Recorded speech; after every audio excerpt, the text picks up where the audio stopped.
welcome back to EDH Deck Building. I am your host, Demo, and what lands should you be putting in your green commander decks? This is a new series that I'm doing where I'm talking about what are your options for lands if you're playing a green deck, right? I did my colorless utility lands, so that list is for anyone because they're colorless lands that can go in any deck.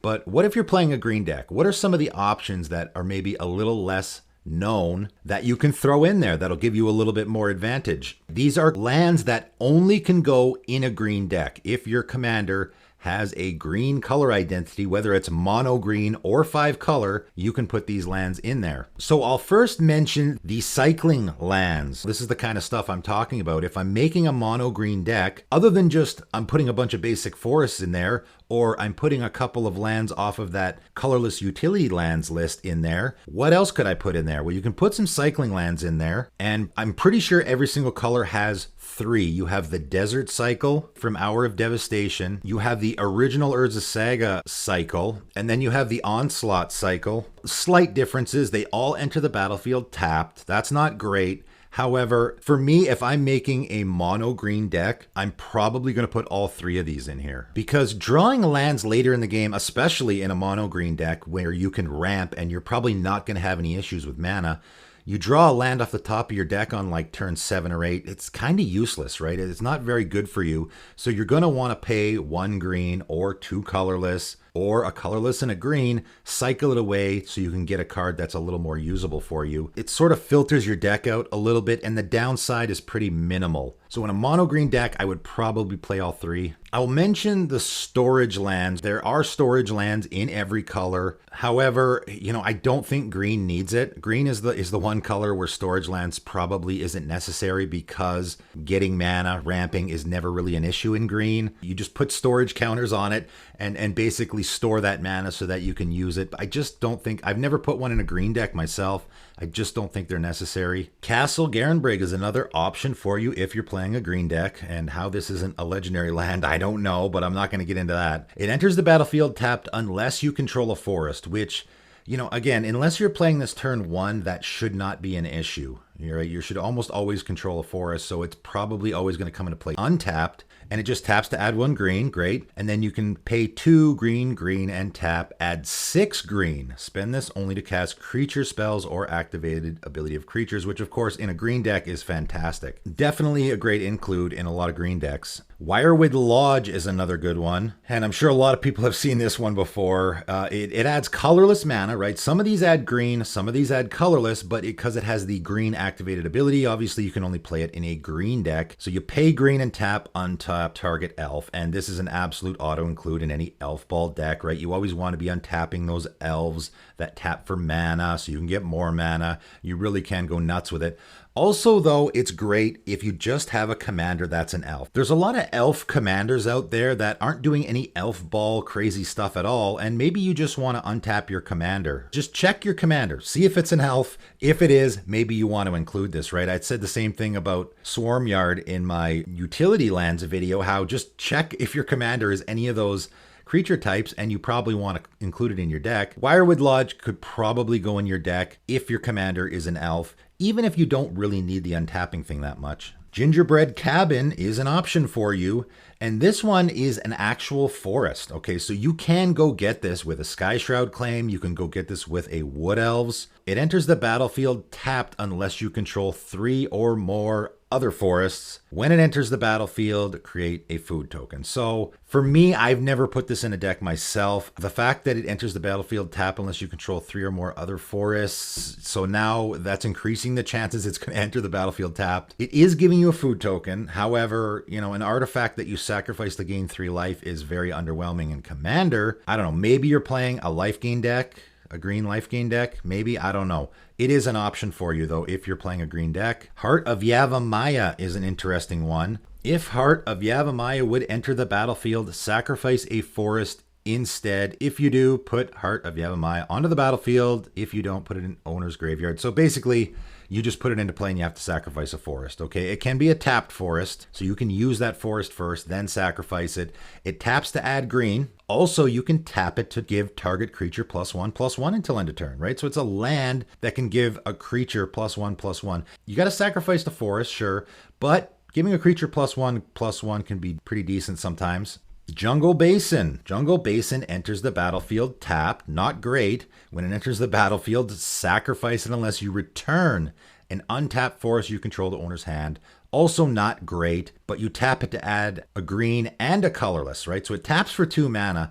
That's significant. You know, there's lots of green creatures that can untap lands, so untapping this means you're just getting more mana, obviously, because it produces 2. Also, the returning the forest, right? Unlike with Heart of Yavimaya, where you got to sacrifice it, here you're returning it to your hand, which also can be good. If I'm playing a landfall deck, I return that land to my hand so then I can play it again. Khalni Garden also enters the battlefield tapped. When it enters the battlefield, you create an 0/1 green plant creature token and it just taps for green. So it's a land that gives you a creature token. You know, in some decks that can be important. Some decks, maybe you're playing a deck where you want to sacrifice creatures all the time. Giving yourself a creature on your land that you can sacrifice can be significant. So there's definitely some decks that this can fit in. If you're playing a green deck, here's an option. Llanowar Reborn also enters the battlefield tap to add 1 green, and it has Graft 1. This land enters the battlefield with a +1/+1 counter on it. That's right, a land with a +1/+1 counter on it. Whenever a creature enters the battlefield, you may move a +1/+1 counter from this land onto it. So for anyone who's played online, like I do, Graft can be so annoying because this counts your opponent's creatures too. So anytime any creature enters the battlefield, it's going to ask you if you want to move that counter onto that creature. It can get a little annoying. You're obviously going to put this on your creature. I mean, I suppose you could use it in a Volrath the Shapestealer deck. Put the +1/+1 counter on your opponent's creature so that you can then copy it. But obviously, this is just a great fit in any deck that you're doing +1/+1 counters, right? A Simic deck, or I guess a Selesnya deck also. Lots of decks out there that are doing +1/+1 counters. Memorial to Unity. And there was a whole cycle of these in Dominaria, you know, for each color, and they really don't see a lot of play. I think they're pretty darn good in Commander. All of them have very usable abilities.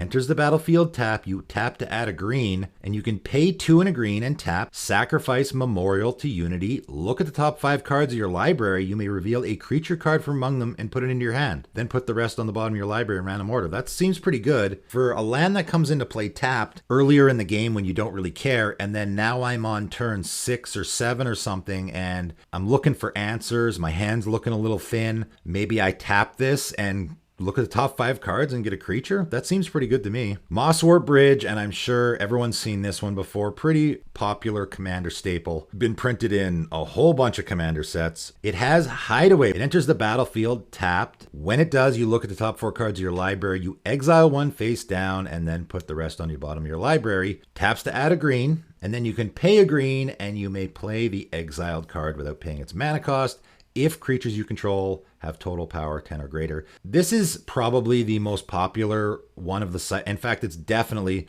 the most popular one of the cycle by far. I've seen a few others. This one gets played the most because having all of your creatures with a total power 10 or greater is really easy in a green deck. It doesn't take much to do that. Okina, Temple to Grandfathers. This is a legendary land, as it should be. You tap to add a green, and you'll notice it doesn't enter the battlefield tapped like a lot of these, right? There is 0 downside to this card other than the fact that it's legendary. And in Commander, where, you know, we don't really care about that because you're only going to have one of these in your deck anyway, it doesn't really hurt you. The only way this is going to hurt you is if your opponent has a Blood Moon. This is a non-basic land that's going to become a mountain. Or if your opponent is playing an Ayumi the Last Visitor deck, which has legendary Landwalk, or a Livonia Salone deck, which also has legendary Landwalk. That's right, there's 2 commanders that have legendary Landwalk.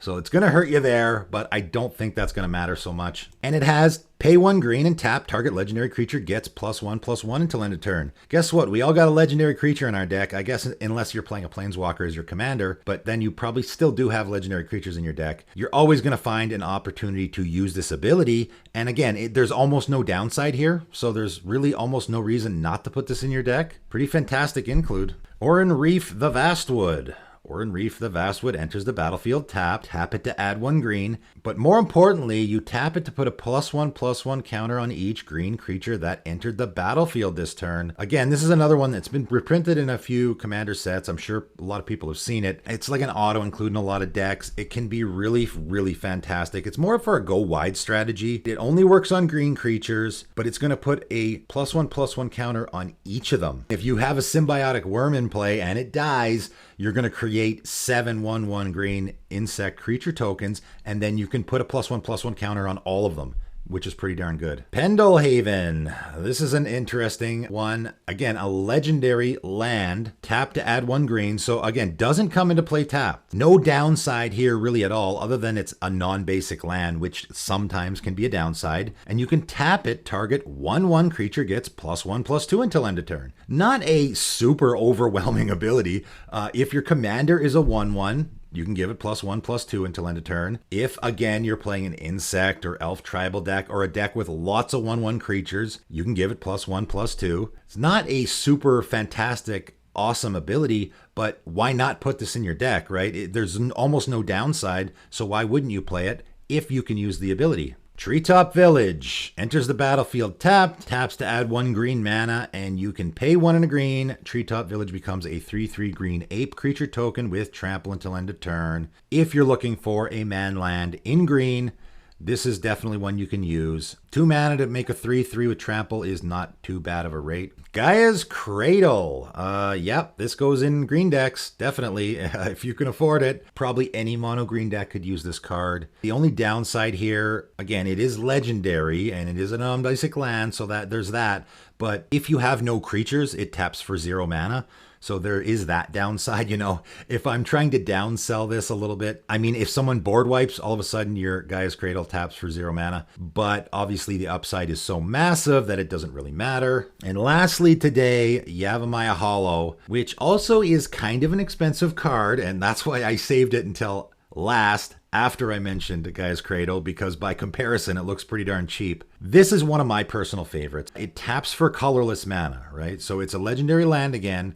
The fact that it taps for colorless mana sort of makes me, shy away from putting it in decks with a lot of color, because I don't want to screw myself. Be careful you don't put too many of those colorless producing lands in your decks, but it has a really fantastic ability of pay a green and tap, regenerate target creature. And regenerate is a really underrated ability in Commander, I think. It saves you from almost all the board wipes. They used to print, like Wrath of God, those creatures can't be regenerated. They don't do that anymore, right? None of the new board wipes have that. Supreme Verdict, for example, which is a very popular board wipe in the format, doesn't say that. You can regenerate it. Austere Command, my favorite board wipe. You can regenerate your creatures. And of course, someone casts a Blasphemous Act. Obviously, you can regenerate. Just 1 green mana, I save my commander, or I save whatever my favorite creature is on board from dying, is really fantastic thrown on a land, I think. And it is an option for you if you're building a green commander deck. That's what this video is all about. I was just thinking, I'm building a deck. I put in the usual lands that I normally would, but especially in a monocolor deck, especially in a mono green deck, you could probably put almost all of these in there. Unless you're really concerned